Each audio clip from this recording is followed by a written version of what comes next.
নমস্কার বন্ধুরা, আজকে আমি আপনাদের সঙ্গে শেয়ার করব মাছের মাথা দিয়ে বাঁধাকপির রেসিপি।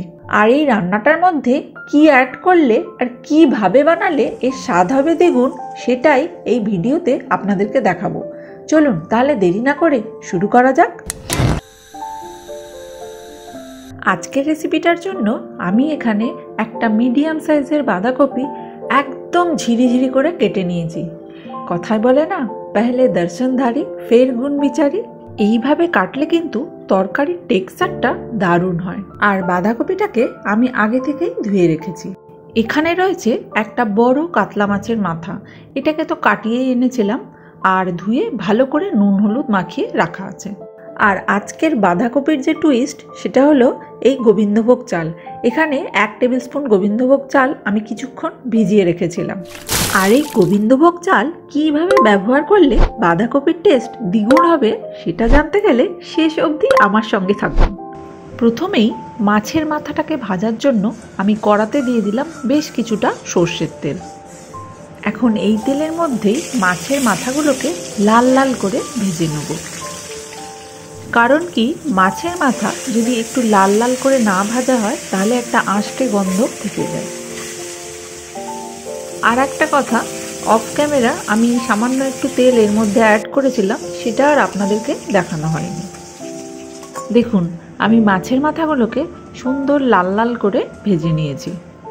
এবারে এই তেলের মধ্যে দিয়ে দিলাম কেটে রাখা আলু আর সামান্য একটু হলুদ দিয়ে আলুটাকে এখন ভালো করে ফ্রাই করে নেব। আর এখানে 2টো মিডিয়াম সাইজের আলু কিউব আকারে কেটে রাখা আছে।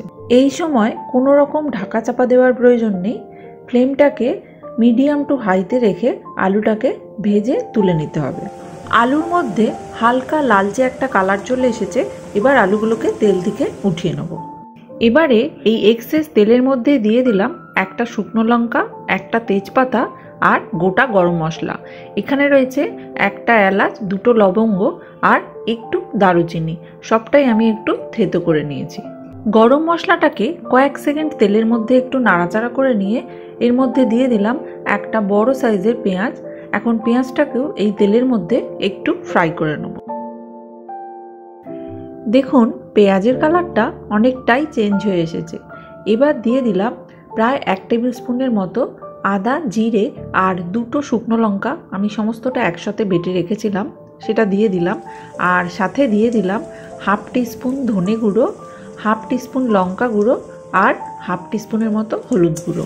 এখন সমস্ত মশলাটাকে একসাথে খুব ভালো করে কষিয়ে নিতে হবে।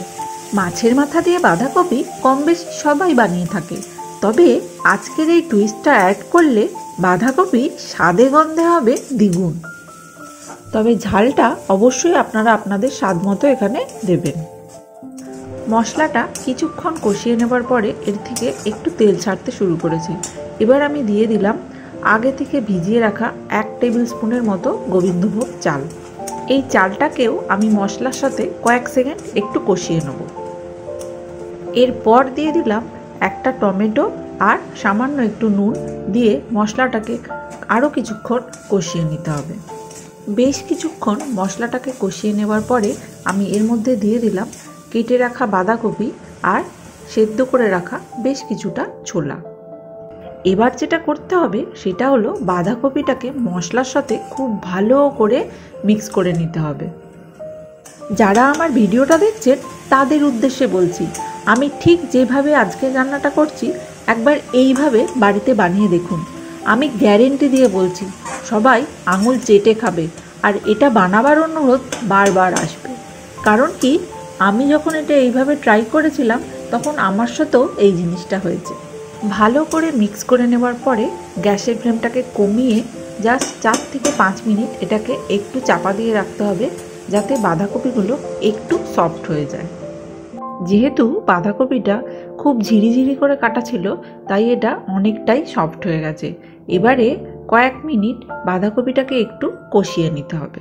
আর একটা কথা, আমি আমার এক্সপিরিয়েন্স থেকে বলছি, বাঁধাকপি নিরামিষ করুন বা আমিষ, যত বেশি কষাবেন বাঁধাকপির টেস্ট তত খুলবে। বাঁধাকপিটা একটু কষিয়ে নেওয়ার পরে এর মধ্যে দিয়ে দিলাম ভেজে রাখা আলু আর ভেজে রাখা মাছের মাথা। আর এগুলোকে দিয়েও বাঁধাকপিটাকে আরও কিছুক্ষণ কষিয়ে নিতে হবে। এখানে রান্নার টেস্টটা কিন্তু পুরোপুরি কষানোর উপরই ডিপেন্ড করছে। কয়েক মিনিট কষিয়ে নেওয়ার পরে আমি গ্যাসের ফ্লেমটাকে সিমে রেখে আরও একবার কিছুক্ষণের জন্য চাপা দিয়ে দেবো। প্রায় 3 থেকে 4 মিনিট পরে আমি চাপাটা খুলে দিলাম, দিয়ে এবার এর মধ্যে দিয়ে দিলাম 1 টিস্পুন মতো চিনি। এখন চিনিটাকেও বাঁধাকপির সাথে খুব ভালো করে মিক্স করে নিতে হবে।